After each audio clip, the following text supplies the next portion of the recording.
Om Sahana Vavatu Sahanau Bhunaktu Saha Viryan Karavavahai Tejasvinavadhitamastu ma vidvishavahai.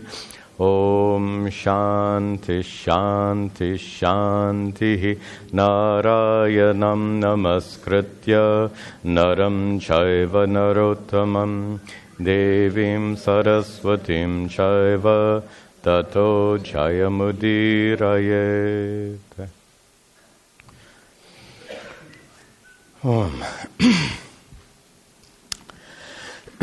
Welcome back. Here's a cell phone that is making a sound.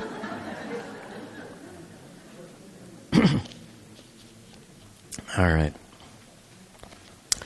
So we are in the midst of the Yaksha Prashna.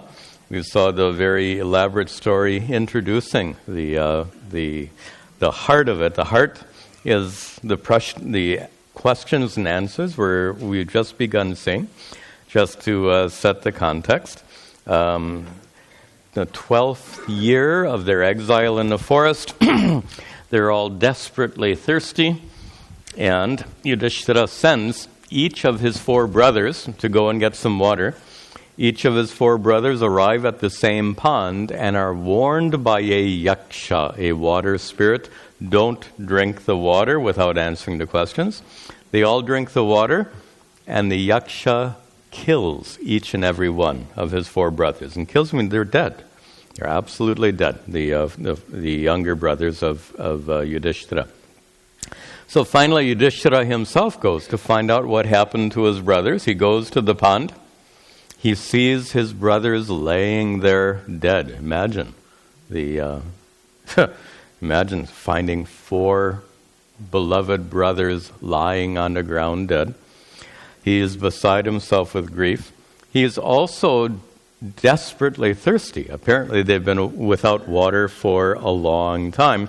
He dives into this pond and he's about to drink, and then he is also warned by the Yaksha. This time though, I didn't bring this out in a past class, let me do so now. The Yaksha reveals himself. Now, of course, the Yaksha is a pretty tricky little thing. So he reveals himself to be one of the birds. The pond is surrounded by these cranes. They have long legs and big white wings, etc. In Sanskrit, we use the word baka. So the Yaksha reveals himself as a baka, as a bird, and he tells Yudhishthira, I killed your brothers. And of course Yudhishthira, no bird can kill my brothers. You're not a bird. He says, okay, I'm not a bird, I'm a Yaksha, which is still not the truth. So he is definitely not a bird. He is also not a Yaksha, and if you remember the story, the so-called Yaksha knew the names of the Pandavas. How did he know? So just because he's a Yaksha doesn't mean he would have any prior knowledge of the names of the Pandavas, so something else is going on, and we'll see that at the end of the story. So right now, what we've just begun is the actual Prashna. Actually, Prashna and Uttara. The questions asked by the Yaksha, and the Uttara, the answers given by Yudhishthira. And clearly, the Yaksha is testing Yudhishthira. Why? We won't find out till the end of the chapter. Well, by the way, we may get there today. So, why is the Yaksha testing Yudhishthira? Anyway, so this question-answer goes on. In the in the critical edition of the Mahabharata, there are a total of 68 questions and 68 answers. In the Bombay edition, I think it's over 100. So it goes on much more extensively. 68 questions and answers would take us a long time to go through. So I've edited it down, and we are seeing a total of 7 questions and 7 answers. I shouldn't say 7, not 7. 7 verses in each. I've got all the numbers wrong here. So 7 verses. In each verse, there are 4 questions. So we're going to see a series then of, what is 7 by 4? 20. I think it's, let me get my calculator out. So we'll see these 28 questions and answers. By the way, the essence of this question answer, just to pick up the thread from last week's class, the subject matter is really dharma. And if you consider the Mahabharata as a whole, it is mostly dharma shastra. That it is more than anything else, it is a text meant to teach people how to live a proper life, a rewarding life, and even a saintly or pious life. But it also includes Moksha Shastra. Bhagavad Gita is part of the Mahabharata. Moksha Shastra. We're going to be seeing amongst the sections that we've chosen, we're going to be seeing many, many sections which are absolutely Moksha Shastra, especially when we get to the Shanti Parva, book 12. We'll see lots and lots. But this particular section is not so much focused on moksha, mostly focused on dharma, and in a really clever and brilliant way. I think you'll enjoy it quite a bit. Last comment is we saw at the end of the last class, where we saw the first set of 4 questions and 4 answers, we saw the commentary on the Mahabharata, the famous commentary of Nilakanta, who was a great Advaitin. And we noticed that in his commentary, he gave those questions and answers a distinctly Vedantic twist, which is to say, even though these verses are Dharma Shastra, they can be interpreted as Moksha Shastra, which is what the commentator did. But in all honesty, he was stretching the meaning. So, which happens all the time. So every commentator will have their own agenda, their own orientation, and their own bias. Of course, in this case, we observed that the bias was a helpful bias, a bias towards the teachings of Advaita Vedanta. But still, it's a very, we call it, in American English, we say slanted interpretation. Or what the slang word they use now is you put a spin on it. So the commentator Nilakanta put an Advaitic spin. We saw that in the end of the last class. We'll continue, though, with the questions and answers. I'll try not to spin so much. But and some of them we'll go through quite quickly. They're very clever, insightful observations. There's one point where we may want to slow down and have a discussion. We'll see how far we get. Okay, so we continue then with the, we've already had 4 questions and 4 answers, and now we continue. Yaksha vacha, yaksha kim sweda patatam shresht. What happened? There it is. Kim sweda patatam shreshtam, kim sweda kim swin nipatatam varam, kim swin nipat. Kim swedeko vicharati, kim swedeko jatah ko jayate punaha, jatah ko jayate. All right. So 4 more questions. Kim swit, which, apatatam, among things which fall. Apatana is falling. Apatatam, among the things that fall, kim swit shreshtam, which is best. What in the world does that mean? These are trick questions. They're deliberately nebulous, deliberately ambiguous, deliberately vague. He's trying to trick Yudhishthira. The Yaksha, testing Yudhishthira, is trying to trick him. So first question, apatatam, amongst things that fall, kim swit shreshtam, which is best. And nipatatam, amongst the things which, in fact, they're almost synonyms. Nipatatam, amongst the things which go down. Not much difference in meaning. So nipatatam, amongst the things that go down, kim swit varam, which is best. Among the things that fall, which is best. Among the things that go down, which is best. Kim swat ekaha vicharati. Kim swat, who, in this case, kim swat ekaha vicharati, who goes vicharati, who goes ekaha, alone. Who travels alone? Generally, people don't travel alone. So the question is, ko vicharati, ekaha vicharati, who is the one who travels ekaha, alone? And the last of the questions is, kaha jataha, who is born, jayate punaha, to be born again. Who is born and born again? There are so many answers to that question. And all the common answers are wrong. So common answers, who is born again and again? Well, you're all familiar with the term dvija, twice born. So the twice born in Hindu culture is someone who undergoes the ritual of Upanayanam. They receive the sacred thread, and there's some rebirth symbolism associated with that ritual. Therefore, they're called dvijas. Also, from the standpoint of the doctrine of karma, everyone is not dvija, anantaja. Everyone has had an infinite number of prior births. Also, in Sanskrit poetry, they'll give a very... Actually, the word dvija, they'll apply to another critter.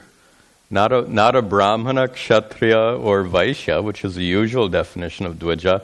They'll say, birds and snakes are also dvija, born again. Huh? Dvija means having two births. Well, wait a minute.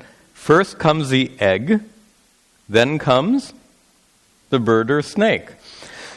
So in this way, birds and snakes have two births. First as an egg, then as the bird or a snake. So which of those answers? Of course, is going to be none of those options. We'll see. So what is Yudhishthira's response? Yudhishthiro vacha Varshamapatam Shreshtam Varshamapatat Bijam Nipatatam Varam Bijam Nipatat Surya Heko Vicharati Surya Heko Chandrama Jayate Punaha Jay. So first question is, of things that fall, apatata. Of things that fall, what is best? He says, apatatam. Of things that fall, varsham shreshtam. The rain is best. If the rains don't come, the crops fail and people die. Don't think drought is a modern invention. Droughts existed in ancient times as well. Everyone depends, especially in a hot and partially dry country like India, depending on those monsoon rains. So varsham shreshtam, the rains are the best. Now look at, Yudhishthira has to figure out the right answer. Of things that fall, what is best? He has to figure this out. And there are a lot of wrong answers. He gets them right, turns out. Okay. Bijam nipatatam shre varam. Nipatatam, of things that go down, what is best? He says, bijam varam. Seeds are best. Things that go down in the ground, bijas produce food and life. So of things that go down into the ground, what is best? Bijam shreshtam. Seeds are best. Next question was, who travels alone? Ekaha vicharati. He says, Suryaha. Not a person. These are all tricky questions. The sun travels alone through the sky. And the last question was, who gets born again? And striking out the obvious answers, the sun gets there's a we call it new moon each month. Why do we call it new? newly born moon. So the Chandrama, the moon, Jayate Punaha, gets born again and again.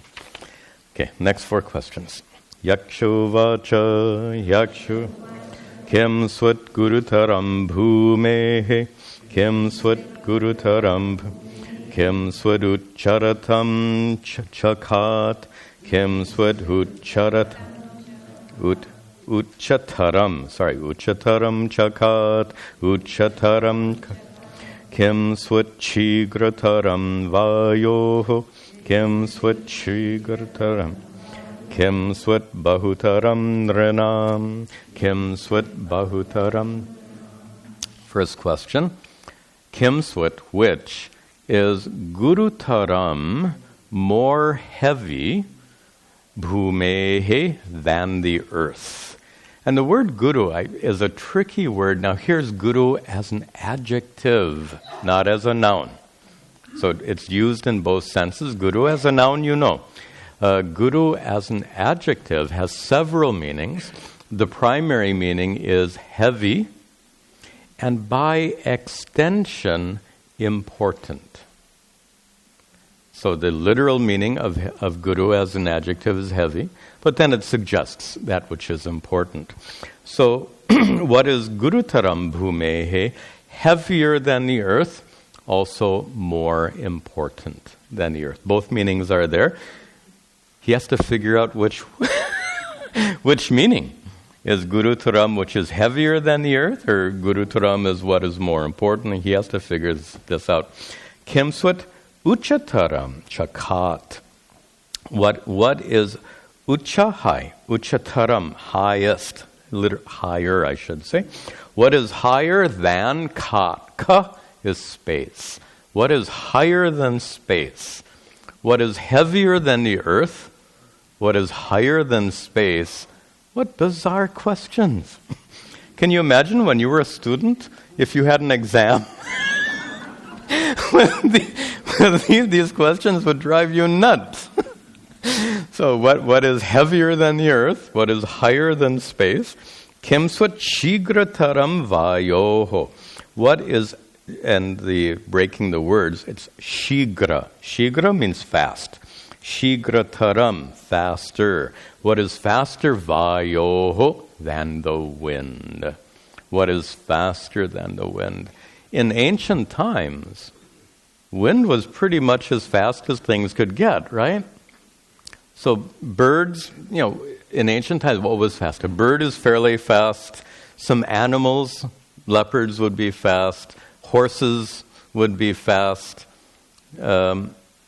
And wind, of course, would be the fastest among them. Notice they don't have any of, we talk about cars and airplanes and all of this stuff, so they didn't have any contrivance that was so fast. So the air for them would have been the fastest. So what is faster than the wind?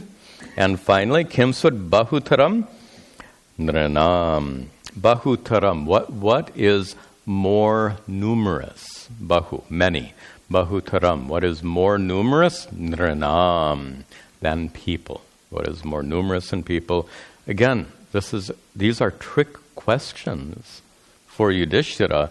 And as I joked with you last time, it's not like when you were taking exams as a kid, if you got 60 or 70%, you got a passing mark. Yudhishthira has to get every single one of these right. So let's see how he does. Yudhishthira vacha, Yudhishthira mata gurutara bhumehe, mata gurutara pita uchatarash chakat, pita uchatarash manashigrataram vayosh, manashigrataram chinta bahutari nranam, chinta bahutari. So who is heavier than the earth? You better not take that heavy meaning.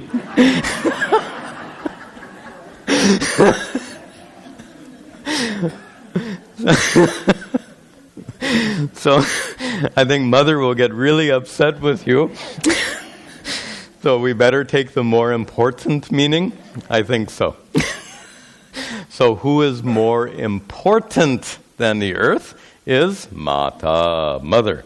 Is Gurutara, more important, Bhumehe, than the earth. And who is Uchataraha, who is higher than Kat, than the sky, is, of course, Pita, father.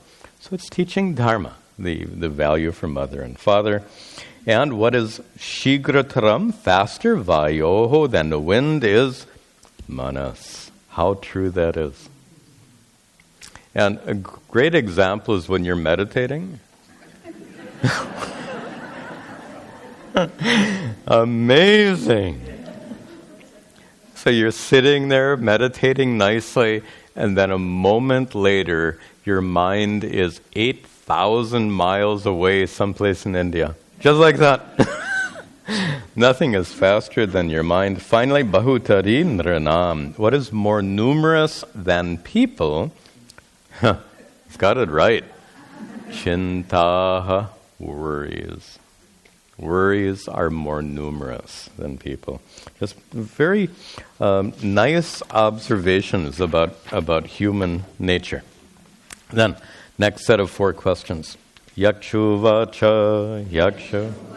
Kim swit pravasato mitram, Kim swit pravasato mitram, Kim swin mitram grahe sataha, Kim swit mitram. Aturasya cha kim mitram, Aturasya cha. Kim swit mitram marishyataha, Kim swit. You can figure out that this verse is about mitra, friend. So who is a true friend? And it depends. Depends on the situation. So here the Yaksha creates 4 different situations. In each of these 4 situations, who is the true friend? So pravasataha, for a traveler.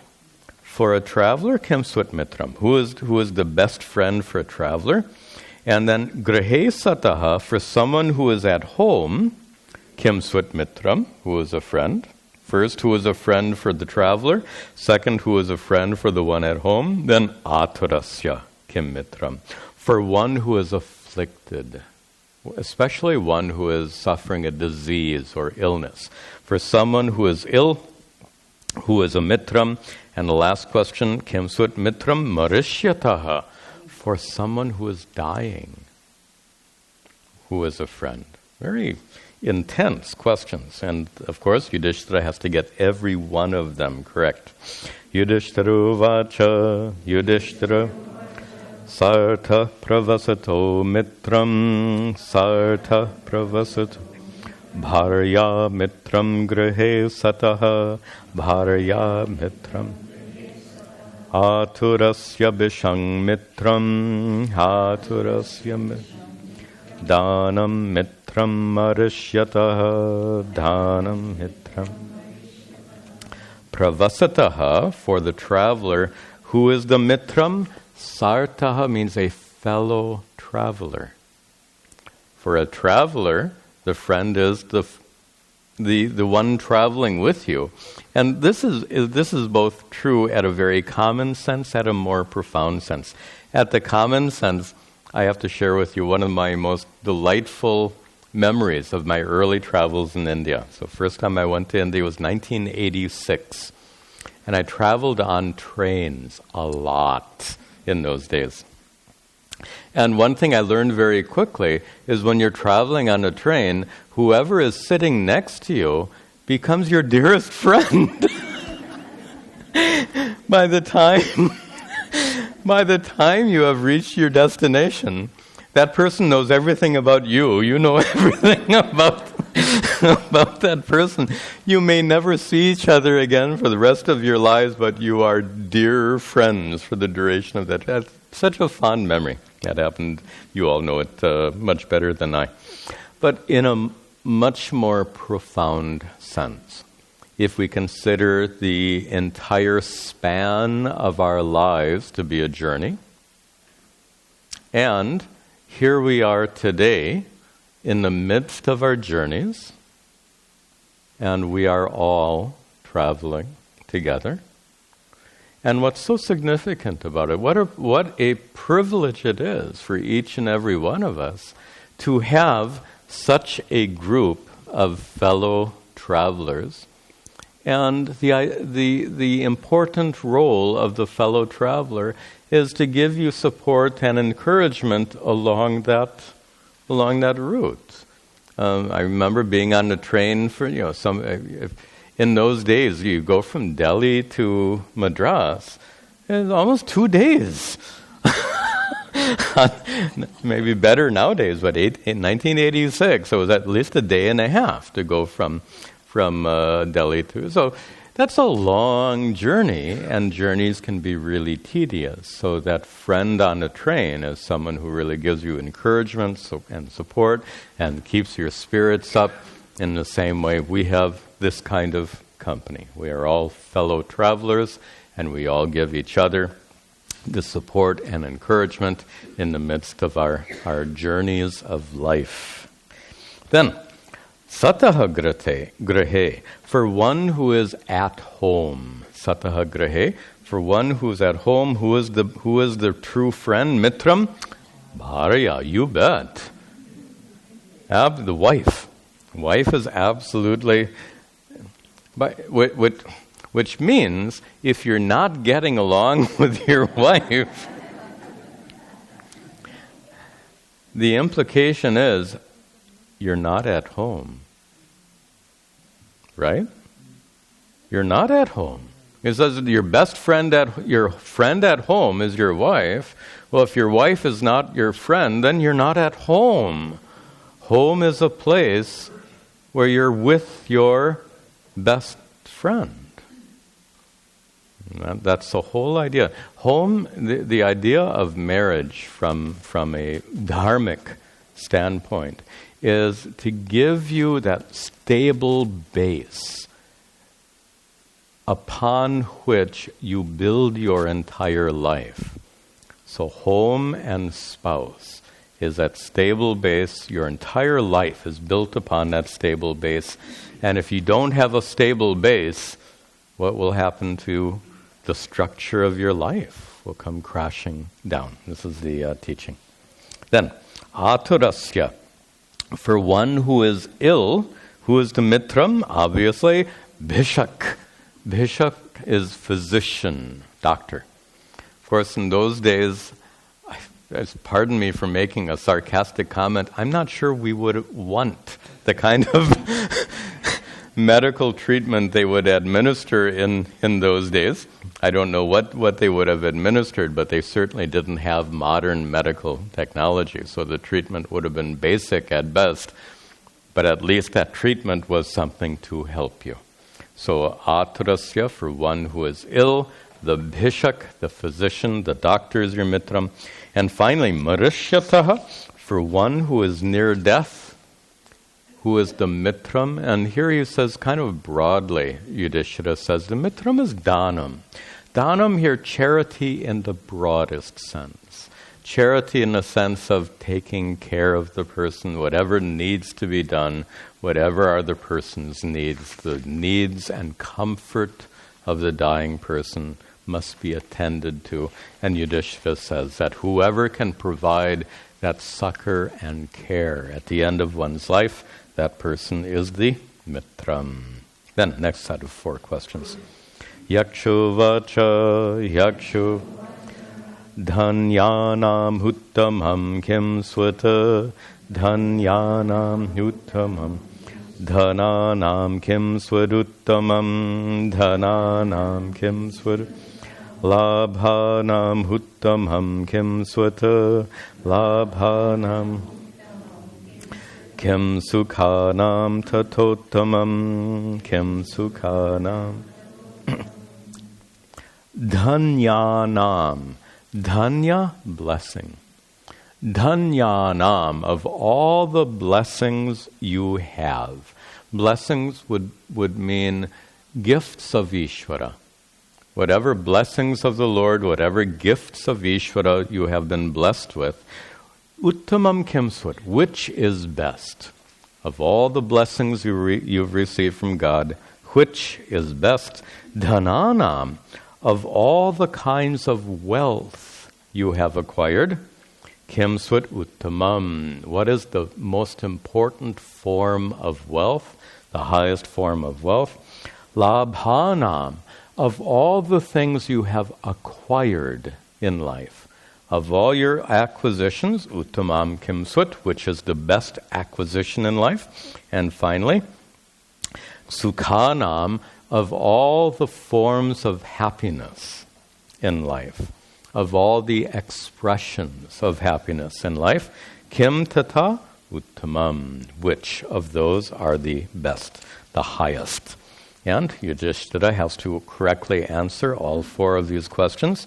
Yudhishthira vacha, Yudhishthira dhanyanam huttamam dakshyam, dhanyanam huttamam, dhananam huttamam shrutam, dhananam labhanam shreshtam harogyam, labhanam sukhanam tushtiruttama, sukhanam tushtiruttama. All right. So, dhanyanam, of all the blessings you and I have received from Ishvara, which means things that we haven't worked for, things that we have been given. And which is best? What a perfect answer. The uttamam, the best is dakshyam, your skills, your ability. And in the most obvious sense, our ability to think, our ability to empathize with others, our skills that we acquire later in life are all based on, dependent on these fundamental abilities. And we take for granted, if you have, on a brief but serious note, we take for granted a strong, healthy, clear-thinking mind. We take it for granted. We shouldn't ignore the fact that mental illness is a huge, huge issue, not just in this country, in every country. So many people suffer seriously from mental illness, and mental illnesses which can be absolutely debilitating. People's lives are destroyed by mental illness. A very common mental illness, frequently diagnosed, is schizophrenia. It's a terrible illness. It destroys your life. You can't think straight, and it causes all kinds of difficulties, and it's incurable, and it's not well treated, which means for decades and decades, doctors have been trying to find better treatments for schizophrenia, and the treatments available today are still lousy. Lousy meaning they're not effective, not terribly. They're helpful, absolutely helpful, but they don't remove the symptoms entirely, not by a long shot. So the point here is your dakshyam. The simple meaning is skill, and I'm pointing out in particular the skill as it is embodied in a mind, which can learn, which can function, which can relate nicely to other people. Things that we take absolutely for granted. Being able to think clearly, being able to solve problems, being able to get along with other people. Being able to get out of bed in the morning, and I'm saying that because depression is the most common form of mental illness, and somebody who is deeply depressed is physically unable to get out of bed in the morning. It's not that they don't want to get out of bed, it's that they can't get out of bed. That's how debilitating mental illness can be. It's a widespread problem, a problem that we should all be very aware of, sensitive of. If you know of someone who has mental illness, please be sure they're getting proper treatment, because mental illness can absolutely destroy lives. So, your dhanyanam, of all the blessings you have received from Ishvara, the most important one is dakshyam, skill in the most general sense, and I'm kind of giving it a more specific meaning here, a mind that is healthy. What about dhananam? Of all forms of wealth, what is most important? This answer won't surprise you. The word given, the uttamam, the best is shrutam. Now, shrutam literally means what you have heard, but in ancient times, what you have heard means what you have learned. So shrutam literally means what you've heard, but the sense is what you have learned, education. Remember, in ancient times, they didn't have lots of books and stuff. So whatever you're going to learn in ancient times, you're going to learn by listening to your guru, which is why the word shuta is used here. What you have heard means what you have learned, education. What is your most valuable asset? Education. Interesting. That was true 2,000 or 3,000 years ago. It's equally true today. Isn't that amazing how these fundamental truths absolutely don't change?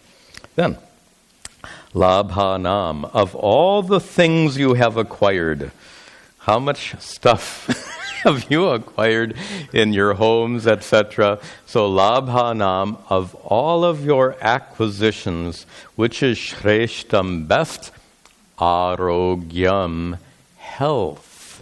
And we all discover this only after we've been ill. We don't value our health until we lose it. When you're seriously ill, you suffer so much, and when you regain your health, what could be more important to you than that recovered health? So, labhanam, of all the things you acquire in life, nothing is more important than your health. Again, true 3,000 years ago, equally true today.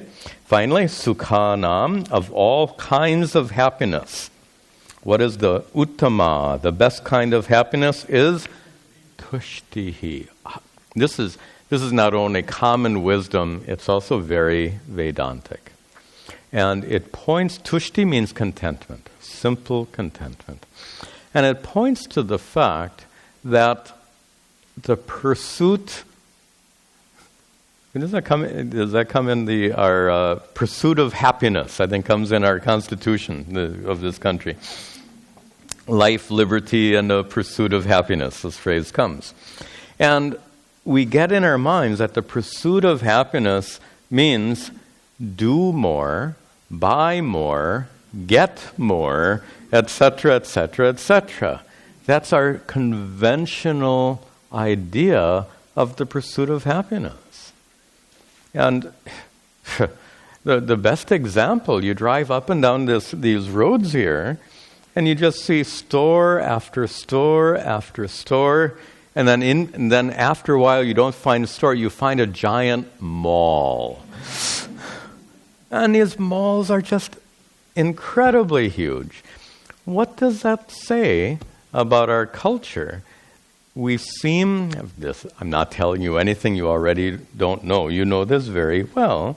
We have a culture where acquiring stuff is equated to the pursuit of happiness, right? And it's not surprising, because generally, when you acquire stuff, you feel happy. For how long? This is the joke. Then the joke is on us. We go and we acquire all of the stuff for the sake of happiness, and then a week later, we're no happier than before. Isn't it true? Whatever you acquire, you're really looking forward to getting something, buying something, or doing something, whatever it is. And then finally you get to do it, and while you're doing it, or when you just acquire it, whatever it is, it's wonderful, fine. But the problem is that happiness doesn't last. It wears off very quickly. So here he says, Sukhanam, of all forms of happiness, the most important is tushti, contentment, which means contentment with what you have. And it's very Vedantic because, as we've discussed in so many classes, the true source of happiness is your true self, Satchidananda Atma. You already have that. You already possess the source of all happiness. And by turning our attention to the source of all happiness, we find true contentment, a contentment that's not transient, a contentment which doesn't depend on gaining more stuff or doing more stuff. Okay, that is Sukhanam, of all forms of happiness. Tushtihi uttama, contentment is best. Next set of 4 questions. And here's where we have an important discussion coming up. Yakshuvacha, yakshuva, kascha dharma paro loke, kascha dharma paro, kascha dharma sada palaha, kascha dharma kim niyam yana shochanti, kim niyam yana shochanti. Kaishcha sandhir najiryate, kaishcha sandhir najiryate. Kaha dharmaha, which dharma, paraha loke. Loke, in the world, what dharma is para? What is the para dharma? What is the parama dharma? And you might be thinking, ahimsa, paramo dharma, which is said, I think, at least 4 times in this text, and it's not the right answer. We're going to see something very surprising. So what is the parama dharma, the highest expression of dharma, loke, in the world? Which is it? Kahacha, and which dharma is sada palaha, always fruitful. What dharma is always fruitful? What expression of dharma or what practice of dharma is invariably fruitful? Kim niyamya na shochanti. Kim niyamya, controlling what? Controlling with control, na shochanti. Is there no grief? And the Sanskrit is not very clear, but the sense is this, that usually control makes you miserable, right? When somebody tries to control you, you don't like that. No one likes that. Generally, control leads to suffering, but here he is saying, Kim niyamya, what kind of control, or control of what? Nashochanti, leads to freedom from sadness. So they become free from sadness, having controlled what? And that's a good translation. They become free from this translation is not very good.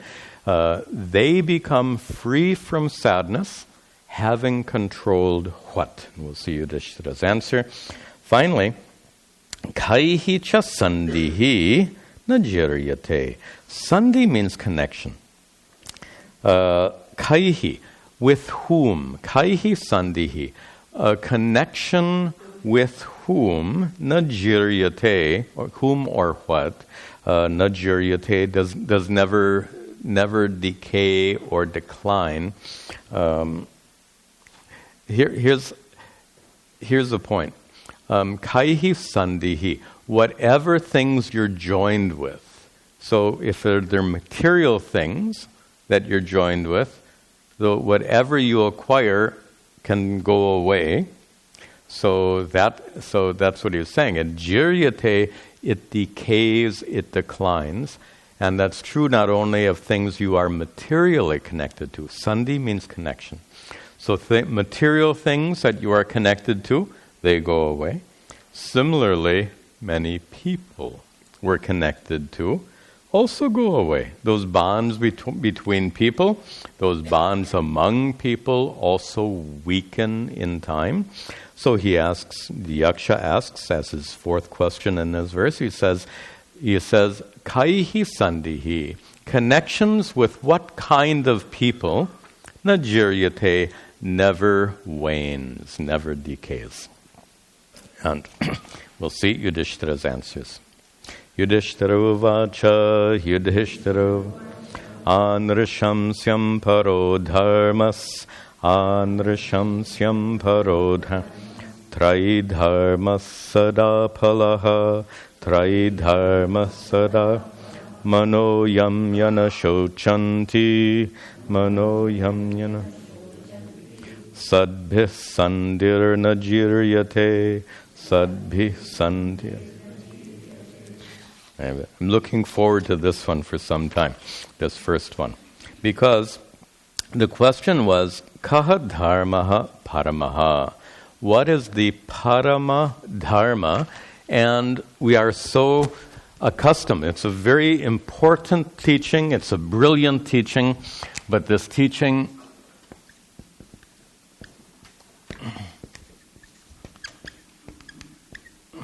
paramo dharmaha,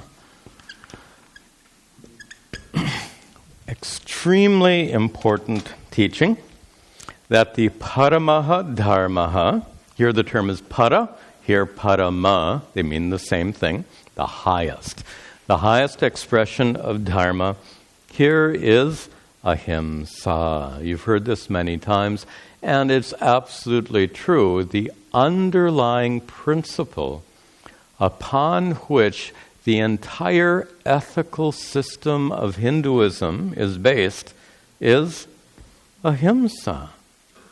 And we've had this discussion before. I just want to hint at it without spending a lot of time on it. This is why the Hindu scriptures do not have a list of commandments. Have you considered the fact that the Bible has a list of 10 commandments? There are other scriptures which have lists of commandments. But if you go through the Hindu scriptures, you will not find a list of commandments in the same sense, because the approach of the rishis to dharma, to ethics, righteousness, is so different. A system of commandments is like a system of rigid laws. And there's a huge problem with a system of laws which are rigid, and that is, life is so complicated. Life is so opposed to black and white is gray. Everything in life is in that gray zone. And given that, it's really hard to navigate life with a set of commandments. I'll give you a very concrete example. Is abortion dharma or adharma from a Hindu perspective? And I'm sorry for picking a rather blatant example, but it's a good example. Notice most religious traditions will be absolutely black and white about this issue. And many religious traditions will say that the fetus is a living thing, so to abort the fetus is absolutely a sin, full stop, conversation is over. Isn't life a little bit more complex than that? For example, suppose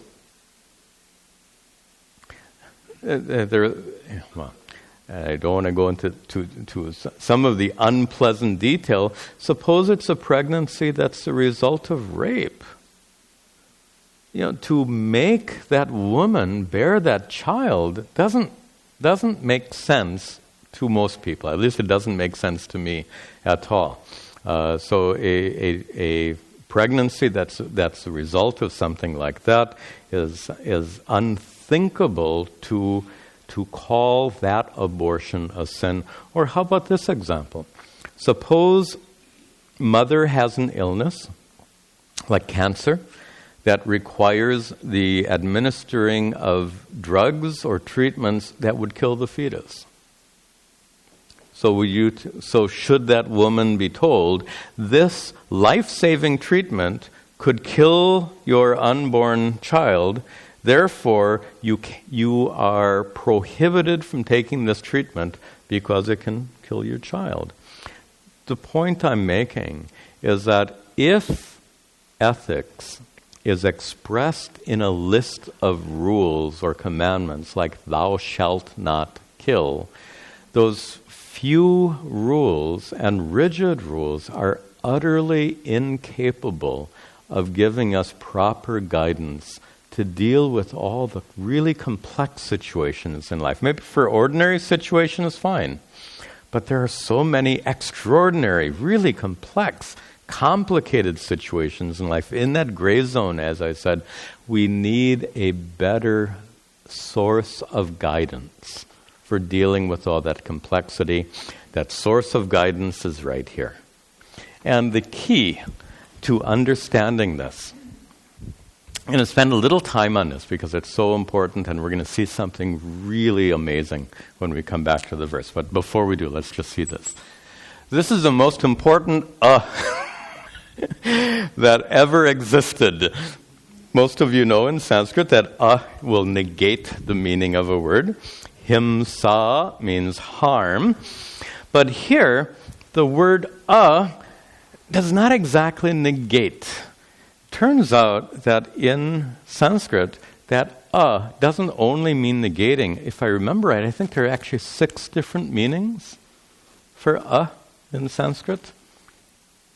One of which is least or less.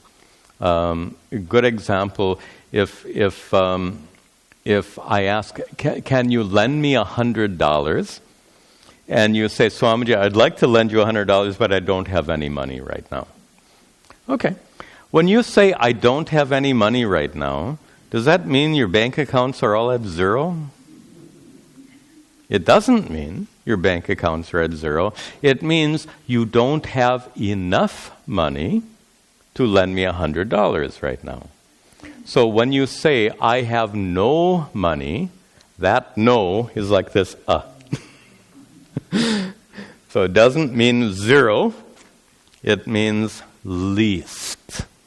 And the word ahimsa then could be translated as least harm. That's a translation you probably haven't heard, but it's the most accurate translation, is least harm. And that's a really crucial translation because suppose we take it very literally, no harm. Well, you already know that Hindus prefer a vegetarian diet, so we don't cause harm to animals. What about causing harm to plants? Plants are living things. So if you're going to live a life of doing zero harm, then you have to figure out what to eat for lunch. Because you can't eat any animals, which are living things. You also can't eat any plants, which are living things. What is left for you to eat? So this is the point, and that is to translate ahimsa as zero harm is absolutely incorrect. This of ahimsa leads us to the meaning least harm, and here's where we have the brilliant guidance for living an ethical life, and that is take the path that results in the least harm to everyone involved. And the second tricky part of it, though, by the way, it's a simple principle. Its application is not so simple, I admit, but the principle is very simple. You take the path of least harm, and least harm for everyone, which means you can't just consider what is least harmful to me. You have to consider what is also least harmful to everyone and everything involved in the situation. So this is the principle of ahimsa paramo dharma. This statement comes at least 4 times in the Mahabharata. It is crucially important for the reasons I've said. It forms the basis for interpreting what is right or wrong, what is dharmic or adharmic in a given situation. Just to conclude that thought, in the absence of a list of commandments, we have this principle. But this principle must be applied and interpreted uniquely in every situation. Every situation is different, but here we have a principle that is universally applicable to all those different situations. It is absolutely brilliant. Then why doesn't Yudhishthira say? When the question was, ko dharmaha paramaha, what was the, what did he said, ko dharma, yeah, so kaha dharmaha paraha loke, in the world, kaha dharmaha, which dharma is paraha. You would think that would absolutely lead to this, ahimsa paramo dharma, as the answer, and it is amazing that that's not the answer. The answer is anrashamsyam paro dharmaha. The paraha dharmaha, the ultimate principle of dharma, is anrashamsyam. Now that word anrashamsyam means compassion, and the Sanskrit is quite a mouthful, I admit. A synonym is daya. Daya means compassion. Anrashamsyam means compassion. They're synonyms. Now, why would Yudhishthira use this word, compassion? And what we're going to see in the next few minutes is he's talking about the same thing. Two sides to every coin. So, the word ahimsa means refraining from a harmful action, and it is clearly a negative word, means the absence of himsa. And here, we could rephrase it if we want. We could add this word, anrashamsyam.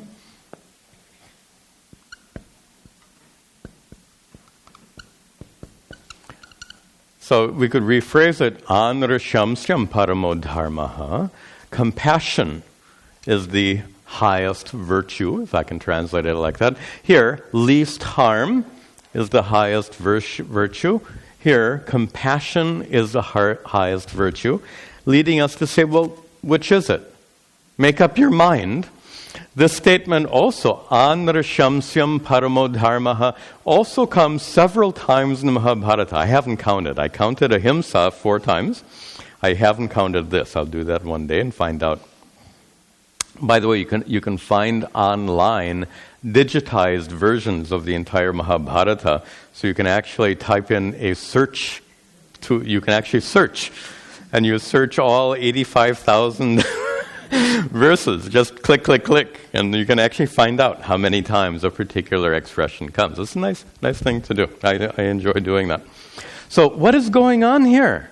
We just established so clearly that ahimsa is the underlying principle, least harm is the underlying principle upon which we base all of our ethical decisions. Then why does Yudhishthira give us what seems to be a radically different perspective? Compassion is the highest principle of dharma, of ethics and morality.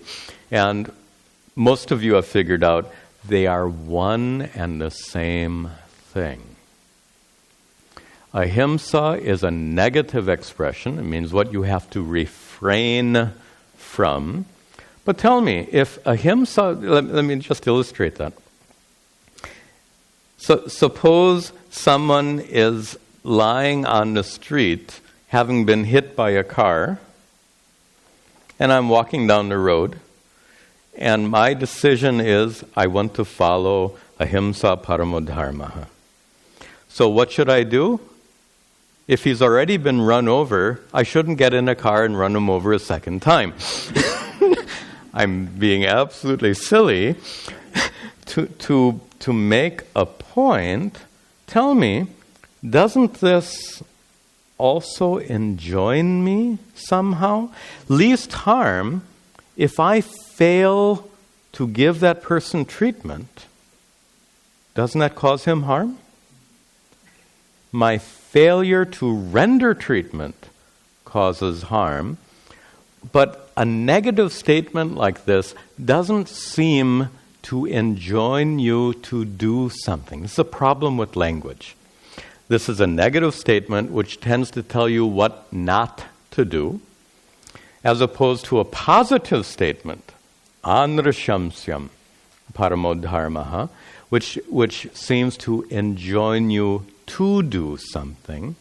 And I'd like to suggest that ahimsa and anrashamsyam are two sides of the same coin. Ahimsa does not merely mean refraining from harm. Ahimsa then requires you to be engaged in the welfare of others where it is your responsibility.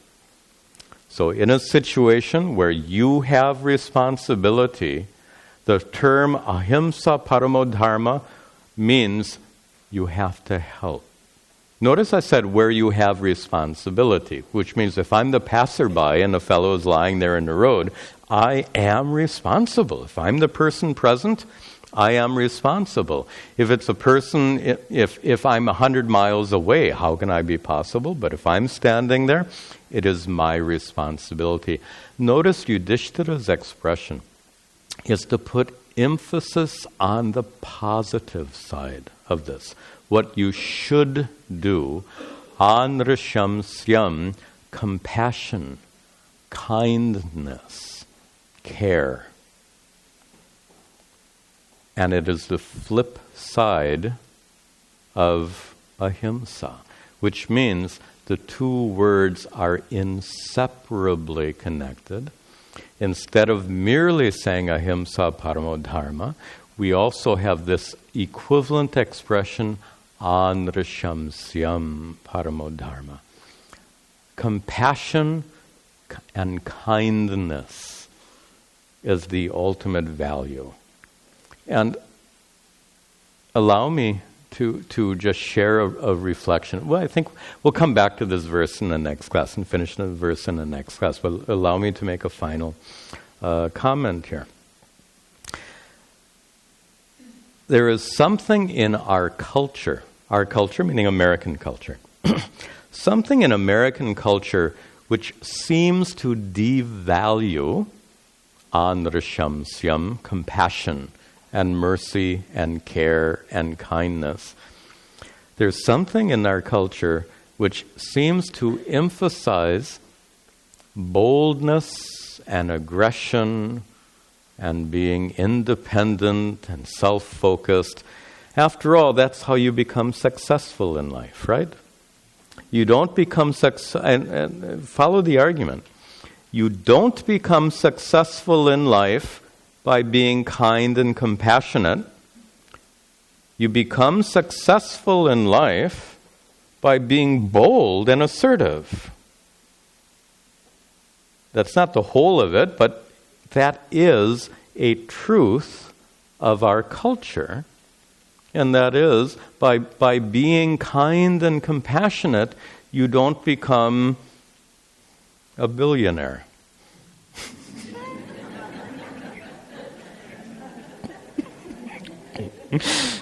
Don't read anything into that.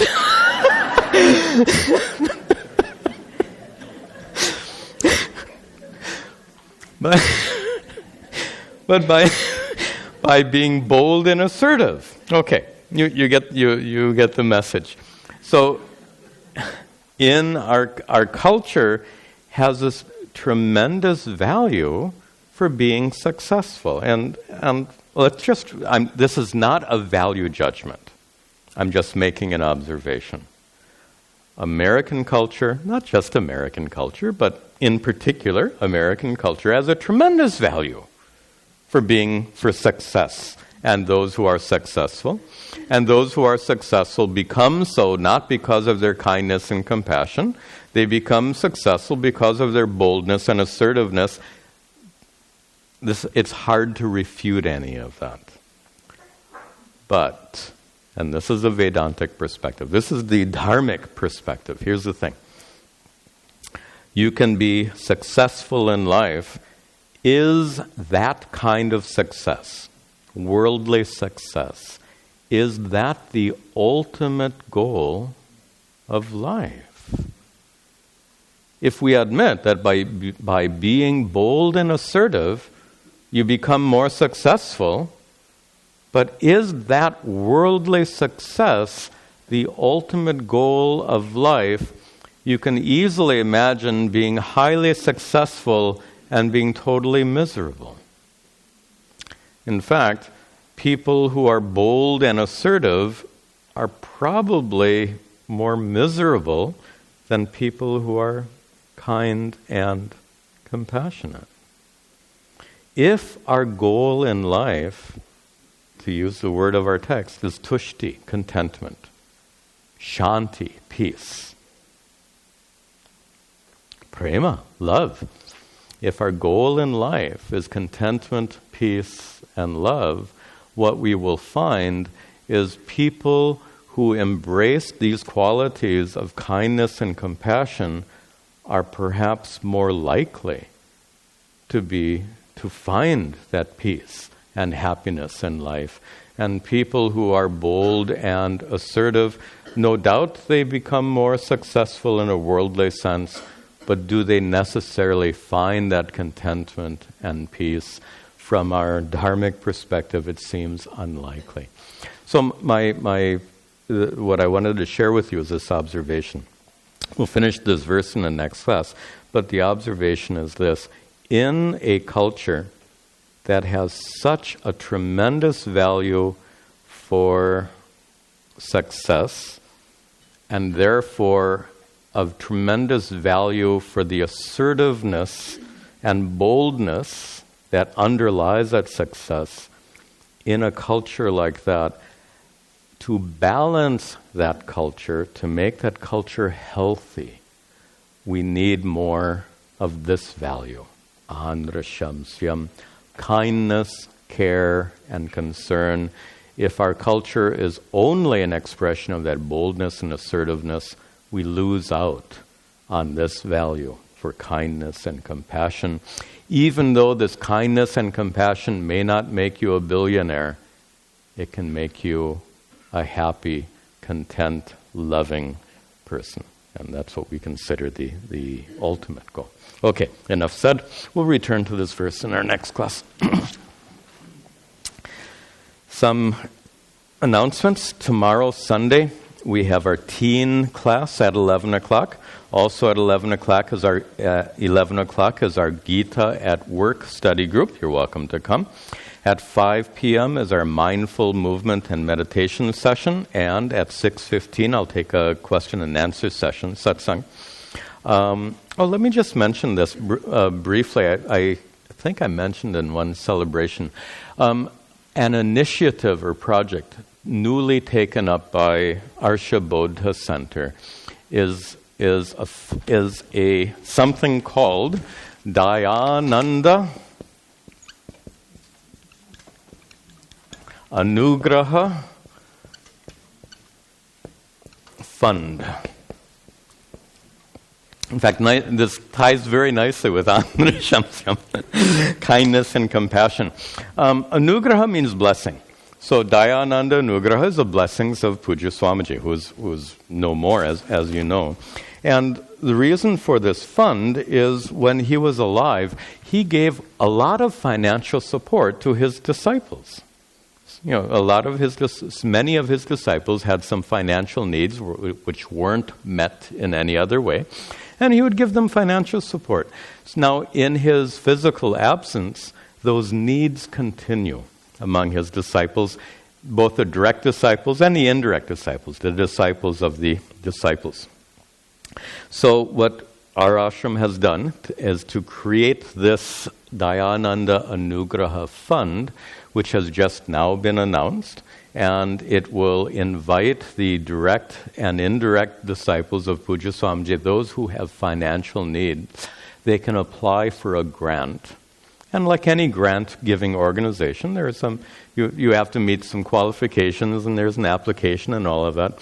But for those who meet the requirements, then they will receive financial support, and that is our initiative, this program. And it, by the way, it's done because we're able to do this because of your support. This is your project as well. Ashram project means your project. It means that you are all engaged in anrashamsya, this kindness and care, and rendering that financial support to the disciples of Puja Swami Dayananda. If you're interested in learning more, you can go on. There's a website, dayanandafund.org. You'll find information on the project. Our library will be open after class, and we'll conclude with our prayers.